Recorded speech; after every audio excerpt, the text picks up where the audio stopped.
Hi అండి, అందరికీ నమస్కారం. నేను మీ doctor Ramavatari. Telangana ground water department నుండి రిజిస్టర్డ్ హైడ్రోజియాలజిస్ట్గా పనిచేస్తూ ఉన్నాను. పైన ఒక్కసారి చూడండి అండి. ఈరోజు ఎంతో సంతోషంగాను వాస్తవానికి ఈ వీడియో రూపంలో మీతో షేర్ చేసుకుంటా ఉన్నాను. రైతు పేరు రమేష్ గారు.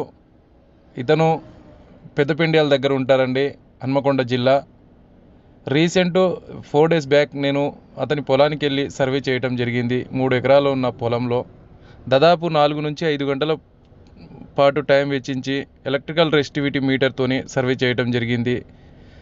ఇంకో 2 ఇన్స్ట్రుమెంటు బ్యాలెన్సింగ్గా అంటే క్రాస్ చెక్ చేసుకోవడానికి వాడటం జరిగింది. వాస్తవానికి ఒక 2 పాయింట్ ఇచ్చానండి. అందులో మేజర్ పాయింట్ ఇది ఇవ్వటం జరిగింది. ఈ పాయింట్లో దాదాపు 2.5 నుంచి 3 ఇంచుల వాటర్ రావటం జరిగిందని చెప్పేసి రైతు ఆనందంగా చెప్పడం జరిగిందండి.